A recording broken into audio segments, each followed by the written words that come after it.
Braxton Garrett makes his much-awaited return. How's he going to fare? We're going to talk about it.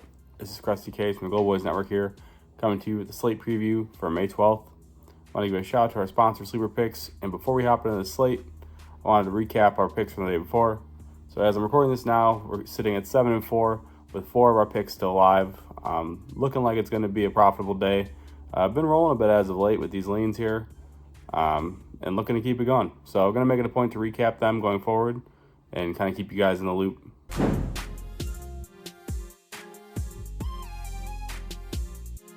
Our first game on the slate is the Arizona Diamondbacks taking on the Baltimore Orioles.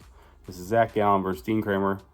And I was a little surprised to see Baltimore favored here. I mean, I know they're at home, but obviously it's Zach Gallen versus Dean Kramer. And when you look at that, you think of Gallen as an ace, and you certainly don't think of Kramer as that. So for me here, it's got to be the Orioles on the money line. Get them at -130, super playable in my opinion. And I think it's pretty telling. Like I said, they are at home, so I mean, you do get that little bit of respect. But seeing Gallen really as an underdog on the road, I mean, in this particular matchup, is a bit surprising to me. So he came back, looked pretty sharp against the Reds. Was getting, gave up quite a few hard hit balls, and I just think that this Baltimore team, the way their lineup's constructed, they're going to give him some problems. I don't want to back him, or I don't want to fade him in terms of the under Ks, because I think that he could potentially get his strikeouts kind of while he's losing it a little bit. So I'll probably stay off of that. But like I said, Orioles on the money line. And then in terms of strikeouts, the only real angle I'd have here is maybe like a Kramer under. But this Diamondbacks team, they just haven't been nearly as K-adverse as they were. So I'm not loving that either. So very small lean to the under Ks for Kramer, but Orioles money line for me here.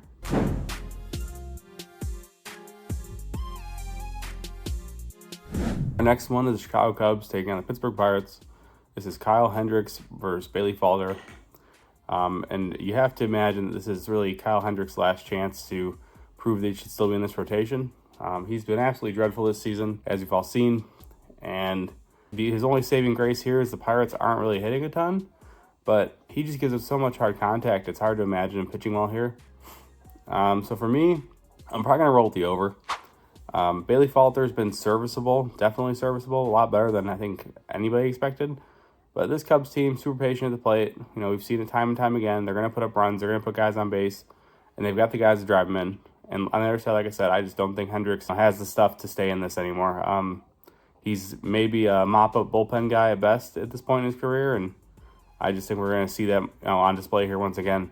So give me the over. Give me runs. In terms of strikeouts, I don't love either guy. Obviously, neither guy's a big K guy. So a small lean to probably the unders for both, because I think they're both going to get hit around quite a bit. But don't love either one.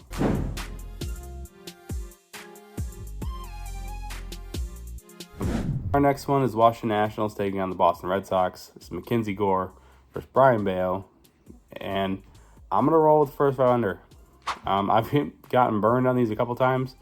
Where one of the guys just has one bad inning that costs us. But that's where I'm going to go here. I like the first 5 under. Mackenzie Gore against the Red Sox. They're not hitting lefties at all. They're striking out a ton, 28.9% K rate for the last 2 weeks. For the season, it's not much lower than that. So I love Mackenzie Gore strikeouts here. I think he could absolutely rack them up against this team. On the other side, Bayo, not a big strikeout guy. Washington has been a little more K-heavy lately too, surprisingly. But I think I'd go with like a Bayo pitching outs here. I think he can pitch deep. Obviously, he's coming off the injury, so probably a little bit of a restriction here. But he's just one of those guys who's like super efficient. And you get a Washington team who does like to put the ball in play pretty early in at bats. So I think he goes deep here. But give me the first 5 under. Wait, before we get back to the picks, I wanted to thank you all for watching. Friends don't let friends watch videos without hitting the like button. So go ahead and press the thumbs up button and like the video. If you're new here and not subscribed, you should go ahead and do so, because we're dropping new content each and every day on the Gold Boys Network. We strive to cover every sport and give out picks and analysis and valuable information for free on the Gold Boys Network. So make sure you're subscribed and hit the bell so you can get notified when we drop something new. I'm Brad Thomas. Let's get back to the picks.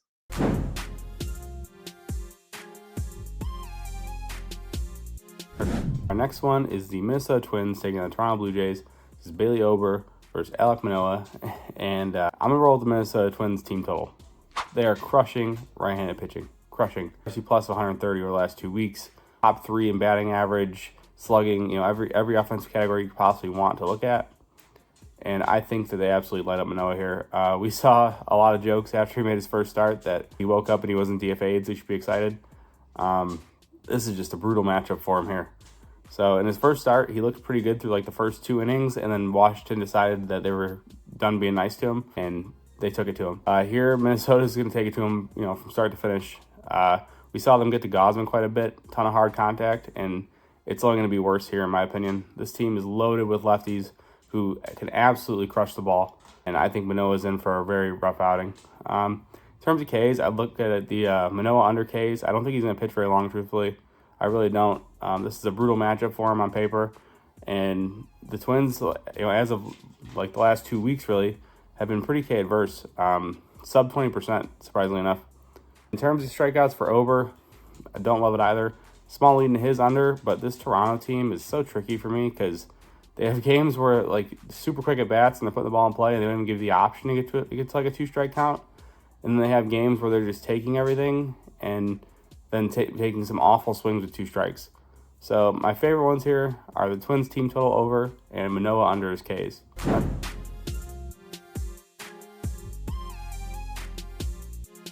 Our next one is the Houston Astros taking on Detroit Tigers. This is Justin Verlander versus Jack Flaherty. Flaherty's looked really good for this Tigers team, and JV's kind of coming into form here. I guess if you want to go with the revenge narrative, he's going to pitch against Detroit, which I'm not a big revenge narrative guy, so not anything that I'm looking to back specifically. But for me here, I'm actually going to go with a nerfy. No runs in the first inning. I like it. I think it's my favorite angle in this one. I don't trust the first 5 under because Flaherty and JV both have the issue where they definitely can blow up in an inning.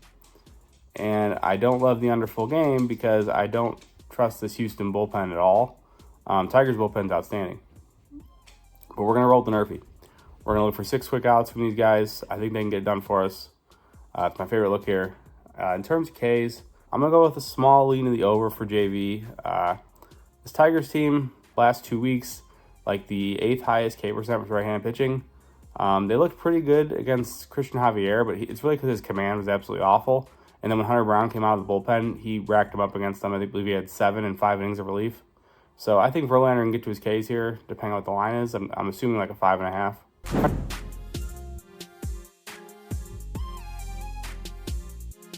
Our next one is the New York Yankees taking on the Tampa Bay Rays. This is Luis Gil versus Tyler Alexander. First thing that jumps off the page to me is Luis Gil strikeouts. I think it's a must play.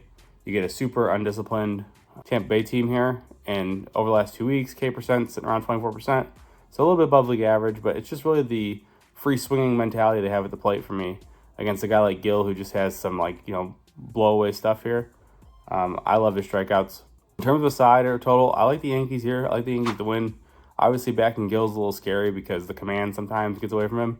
But I think they can get to Alexander. This Yankees team's starting to wake up a little bit. And I think they can get the bats going here and put up some runs and get enough run support that Gil's lack of command at times won't matter.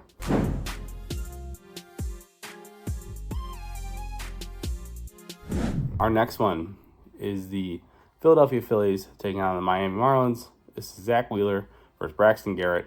Braxton Garrett, coming off injury, worked up to like 82 pitches in the minors, so he should be pretty close to fully stretched here. I like him in this spot. I'm a little nervous because obviously the Phillies have been hot, but he's one of those guys who, in his time in the majors, he's done a pretty good job limiting hard contact for the most part. So I think he can navigate this lineup in the time that he's in the game. And on the flip side, Zach Wheeler really hasn't looked super sharp to me. In like 2 of his last 3 starts, looked a little better in his last one. I think he can get right here, though. This is a spot against the Marlins, who are just not hitting. They traded a rise, which we all know, and 1 through 9 in this lineup, it's just not. There's no consistency at all. So I'm gonna roll with the full game under here. I think this is gonna be kind of a gross one. And if I had to pick a side, I'm rolling with the Phillies, but the money line is disgustingly juiced. So maybe a Wheeler PPD. I don't love it. The Marlins, in terms of Ks, below 20% was right-handed pitching the last 2 weeks. But maybe if you can get like a 6 and a win at like a close to even, I think that'd be definitely a move here. But just give me the full game under. What's going on, everybody? I just want to take this moment to give a special shout out to our sponsor, Sleeper Picks. Thank you for sponsoring this video. And don't forget, you can use code GOLDBOYS for a $500 deposit match on your first deposit. Thank you, Sleeper Picks, for sponsoring this video. Now back to the bets.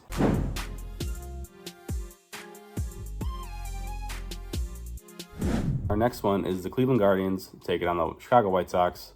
This is Logan Allen versus Michael Soroka, and this White Sox team is hilarious.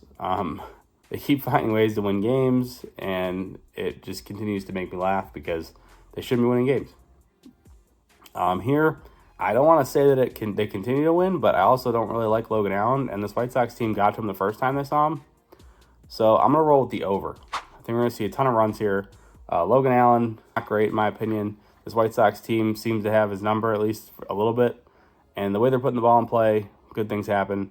Soroka, I'm going to see a bunch of power lefties with J. Ram and Josh Naylor, and I just think they absolutely tee off on this guy.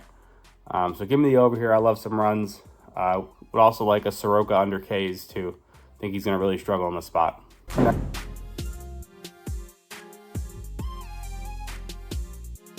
Our next one is the St. Louis Cardinals taking on the Milwaukee Brewers. It's Miles McCullough versus Bryce Wilson. For me here, I don't love either guy, truthfully. McCullough's one of those guys who's going to go out, he's going to give you 6 innings. You know, could give up a run or two, could give up a whole bunch of runs, but he's going to give his team 6 innings. Bryce Wilson, kind of like, he started as like an opener for them. Now he's more of like a starter, I guess. Not great, but this Cardinals team, we've seen it. You know, Paul Goldschmidt's like 0 for his last 32 or something. Team's just not good. So for me here, I'm gonna say give me Milwaukee on the money line. It's a little scary because, like I said, Bryce Wilson is not great, but I just don't think that this Cardinals lineup is doing anything right now. You get the Brewers, who are hitting right-handed pitching extremely well, WRC plus in the 120s, and I think they can get to McCullough here. And I just think simply because the Cardinals aren't hitting, Milwaukee can use Wilson and give him hopefully 4 or 5 innings and turn over to the bullpen, and they're going to shut this team down. So give me the Brewers on the money line here.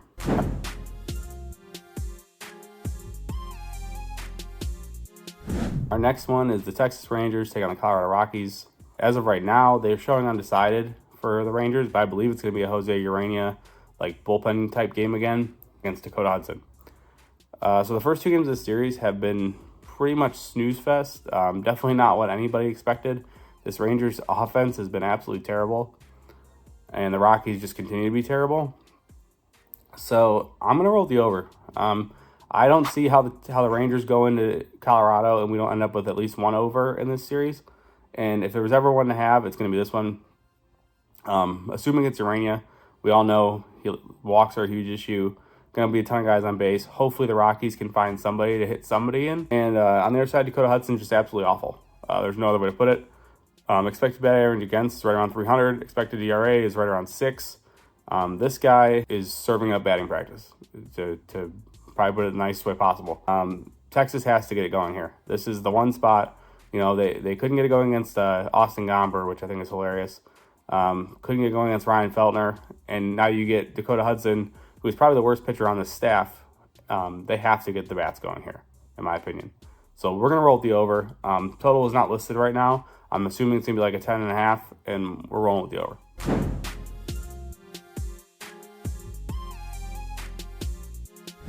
Our next one is the Cincinnati Reds taking on the San Francisco Giants. This is Frankie Montas versus Kyle Harrison. I'm going to roll with the Giants. I just don't think Montas is good. This Giants team, scrappy right now. On paper, not hitting well, but we kind of saw it versus Lodolo in this last game. They got some guys who can swing it, and I think against Montas, a guy who just doesn't really have it anymore, they're going to be able to put the ball in play. So hopefully it's, scrap up a few runs for us here. And Kyle Harrison, I think he just has his way with this Reds lineup. In terms of Ks, they're really not striking out a ton versus left-handed pitching, so I don't love the strikeouts here. But in terms of just pitching well, I just think Harrison's going to be able to pitch well against this team because they're just not hitting. LA give you the stray home run once in a while, but overall this team just not great. They have some guys who can mash lefties, so that is a bit of a concern here. But overall, looking at 1 through 9, there's really only 2 guys I'm really concerned with. So I just don't expect them to be able to generate any kind of consistent scoring here. I think the Giants can hold them in check and get the win here.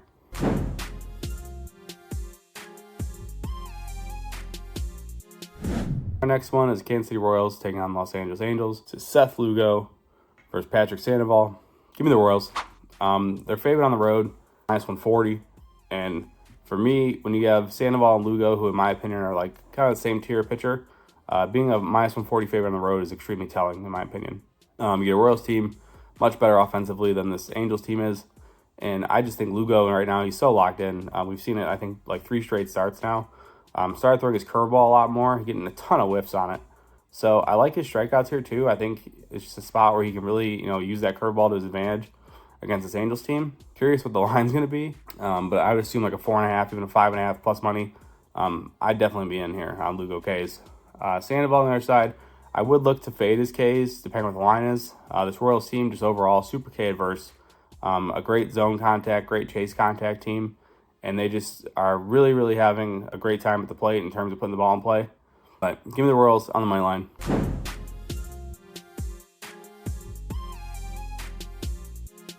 Our next one is the Los Angeles Dodgers taking on the San Diego Padres. This is Walker Buehler versus Yu Darvish. Walker Buehler's first start looked about how I expected. It was his first start in like 696 days or something like that. And he got, hit up quite a bit. A lot of hard contact, which I think a lot of us expected because it's just been a long time since he's been on a Major League mound. Doesn't get any easier here. I mean, that was against the Marlins, who, as we know, are not hitting. You get a Padres team now who's loaded. So I think he's going to struggle here.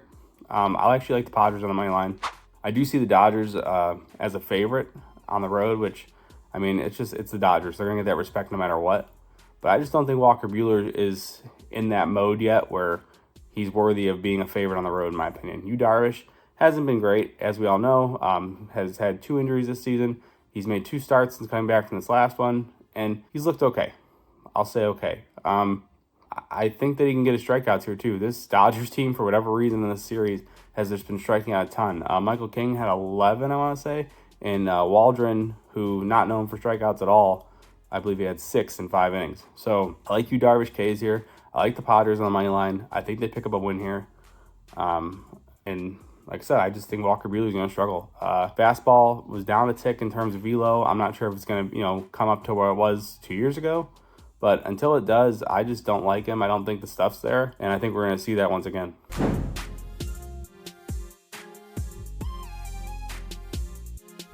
Our next one is the Oakland Athletics taking on the Seattle Mariners.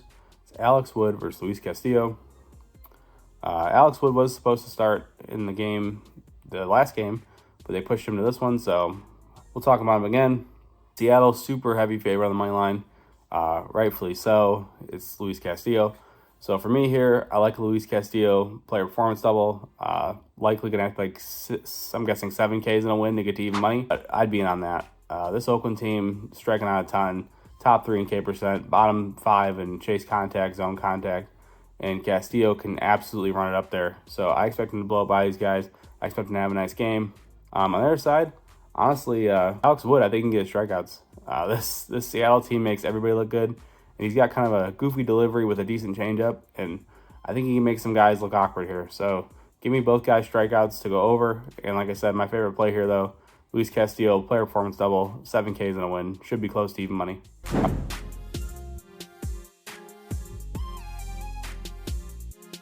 Our last one is the Atlanta Braves versus New York Mets. This is Bryce Elder versus Luis Severino. I'm going to roll with the under. It's a terrifying under because obviously the Braves lineup is stacked. But Severino's looked really good. Struggled a bit against the Rays. But I think this is a good spot for him. This Braves team just still kind of like in the funk right now, and I think he can take advantage of it. And Elder, he's just one of those guys where, I mean, you look at like the metrics and he shouldn't be good, but he always just seems to find a way to go 5 or 6 and not give up any runs. So I think we're going to see a boring one here on Sunday Night Baseball. I know everybody always wants to see runs. It's the primetime game. It's on ESPN. But I think it's going to be a snoozer. You got 2 pitchers who, like I said, for whatever reason, these guys just seem to always pitch well. So I'll roll with the under. I think you look at Severino strikeouts too. This Braves team, free swinging, man. Some of the most undisciplined at bats I've seen probably all season. K percent just continues to tick up. Contact rate continues to go down. They're kind of in a weird spot. So give me Severino Ks. Give me the under. I think it's a boring one. that does conclude our slate. So if you guys do me a favor, drop a like, drop a comment. Let me know what you guys are running. Let me know if you guys are making some money off of these leans. I'd love to hear it. As always, you can get all my plays at goboys.com. If you have a gambling problem, dial 1-800-GAMBLER. Thank you guys.